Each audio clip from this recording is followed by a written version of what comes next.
judul konten podcastnya Deddy Corbuzier aja itu sudah menimbulkan kontroversi.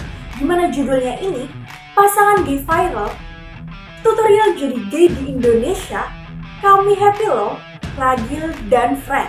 Halo semuanya, kembali lagi sama aku Agnes yang akan mengajak kalian untuk ngebahas kisah-kisah horor, misterius, kriminal, dan juga teori konspirasi. Selamat datang buat kalian yang belum coba mampir channel YouTube aku. Jangan lupa tombol like, komen, dan juga subscribe serta share ke teman-teman kalian. Agar apa? Agar aku bisa terus banget upload video tiap hari.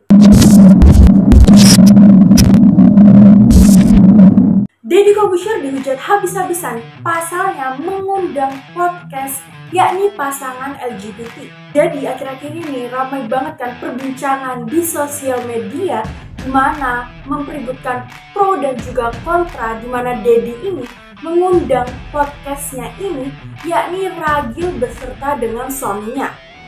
Gimana ya kalau misalnya aku pribadi, kalau misalnya dia buka sosmed kayak TikTok ataupun Instagram, itu tuh ada beberapa yang kayak FYP-nya tentang home date lah, atau mungkin Ragil beserta dengan suaminya, atau di Instagram akun-akun gosip yang membahas mengenai mereka.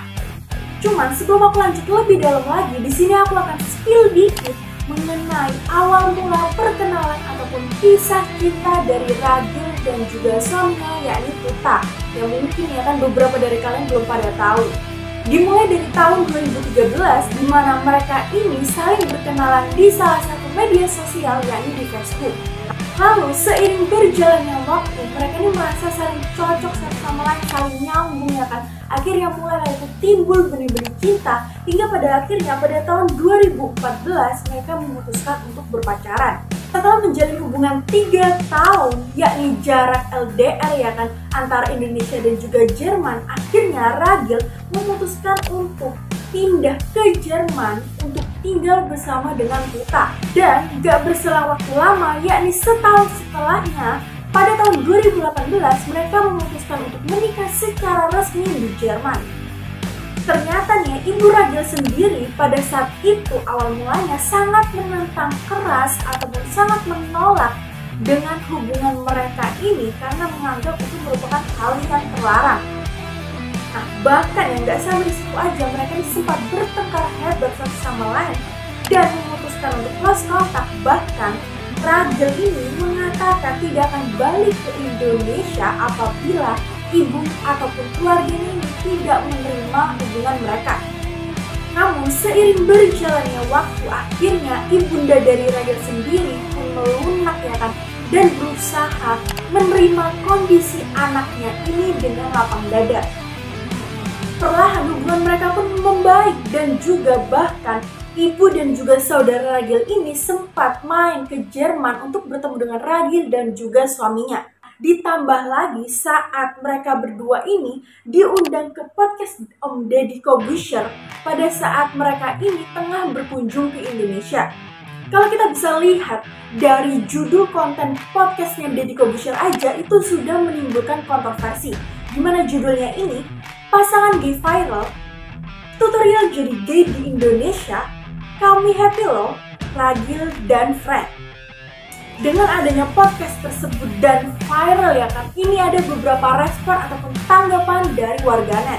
Dan sebenarnya kalau misalnya kita cermati lebih detail lagi, sebenarnya di Indonesia sendiri yang seperti Ragil itu tuh gak cuma Ragil aja, tapi ada beberapa orang gitu ya kan yang sama-sama menyukai sesama jenis, bahkan sampai menikah.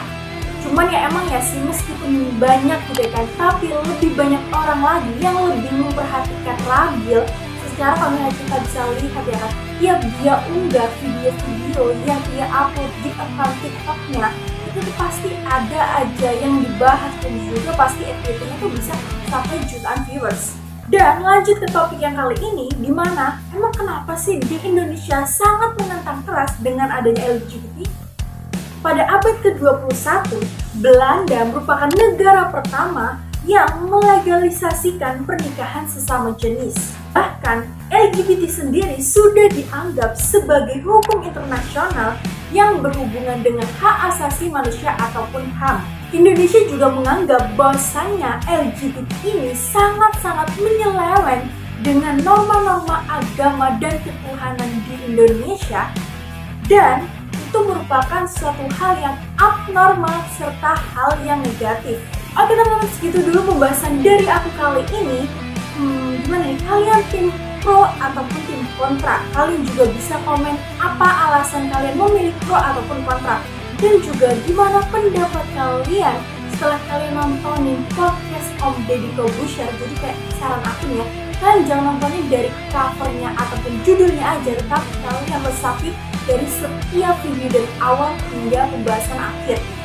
Dan jangan lupa klik tombol like,